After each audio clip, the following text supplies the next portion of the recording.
आपण पाहताय आणि ऐकताय आपल्या अण्णा हे यूट्यूब चॅनल.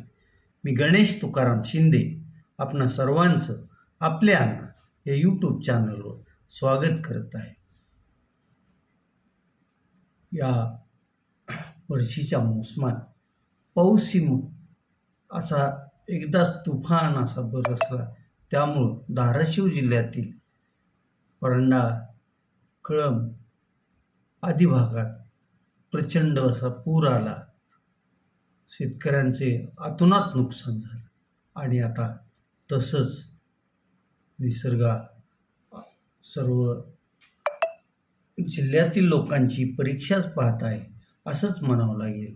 कारण सकाळी 9ला जरी घरातून बाहेर पडलं तर उन्हाचा चटका जाणवतो. जर तुम्ही 10ला गेलात तर आणखी उष्णता जास्त असल्याचं आपल्याला जाणवतं. 11च्या दरम्यान तर अगदी पायी चालणं आणि तेही उन्हातून शक्यच होत नाही. 12ला तर विचारायचंच कारण नाही. आणि दुपारी 1:30-2च्या दरम्यान तर वरून सूर्यदेव आगच ओकत आहे की काय असं जाणवतं. सध्या उन्हानं काहूर माजवलं आहे. अगदी सकाळी 9:30-10ला 40 डिग्री तापमान असतं तर ते 12 नंतर 42च्या घरात पोचलेलं असतं. यामुळं साहजिकच अगदी आबालवृद्धांना या उन्हाचा त्रास जाणवत आहे.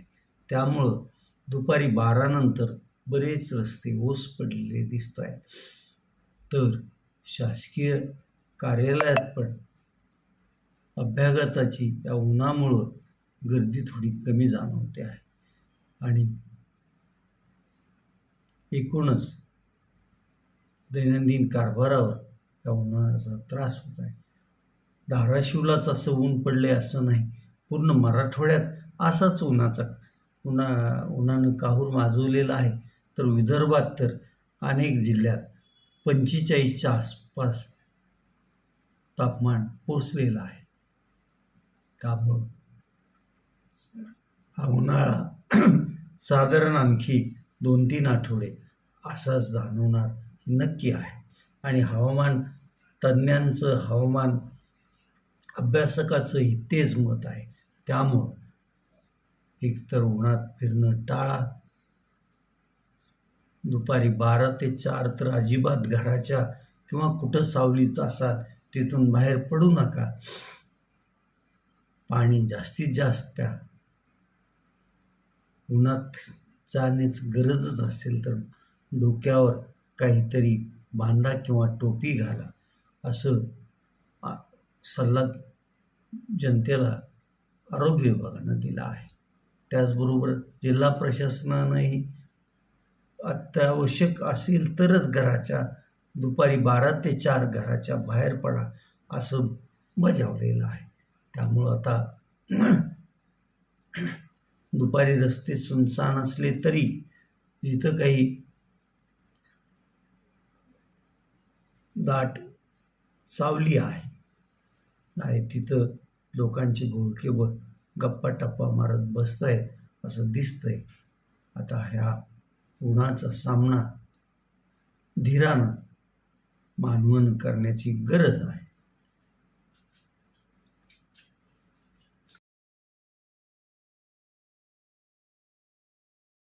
कालपासून संसदेचं महिला आरक्षण आणि इतर 3 विधेयकाच्या संदर्भात अधिवेशन सुरू झालं आहे. काल ही अधिवेशनात अगदी गरमागरम चर्चा झाली. आजही ती होईल आणि आज दुपारी 4 वाजता मतदान होणार आहे. आणि हे मतदान कसं होतं याकडं सर्वांचं लक्ष लागणार आहे. काल ज्यावेळेस हे विधेयक पटलावर ठेवण्यासाठी लोकसभा अध्यक्षांनी सभागृहाचे मत जाणून घेतलं त्यावेळेस हे विधेयक मांडण्याच्या बाजूनं 227 मतं पडली तर विरोधात जवळपास 185 मतं पडल्याचं तिथली आकडेवारी सांगते. यावरून सरकारनं जे हे विशेष अधिवेशन बोलावलं आहे, त्या विशेष अधिवेशनात मांडण्यात येणारे विधेयक आणि इतर विधेयक यास मंजूर करण्यासाठी सरकारकडे 2/3 बहुमताची गरज आहे आणि तेवढं मतदान सरकारच्या बाजूनं पडेल असं दिसत नाही. त्यामुळं आज प्रत्यक्ष ज्यावेळेस मतदान होईल त्यावेळेस काय घडणार, खरंच 2/3 संसद सदस्य या बाजूनं मतदान करणार की नाही करणार याचा उलगडा आपल्याला सायंकाळी 5 वाजेपर्यंत कळणार आहे.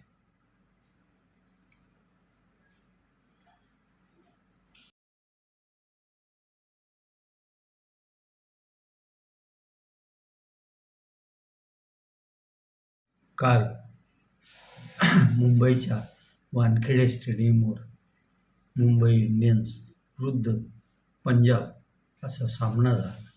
प्रथम फलंदाजी करताना मुंबई इंडियन्स ही चांगली धावसंख्या करेल असा सगळ्यांचा अंदाज होता, परंतु तसं घडलं नाही. रोहित शर्माही दुखापतग्रस्त असल्यामुळं मुंबईकडून काल खेळू शकलं नाही आणि मुंबईनं मग 20 षटकात 6 बाद 195 धावापर्यंत मजल मारली. ही 195 धावा मुंबईच्या होऊ शकल्या त्या रोहित शर्मा खेळणार नसल्यामुळं 4 सामन्यानंतर संघात स्थान मिळवलेल्या क्लिंटन डिकॉकनं जी शतकी खेळी केली त्यामुळं मुंबईला ही धावसंख्या उभी करता आली.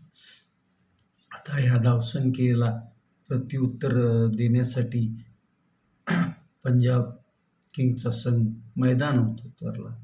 त्यांचे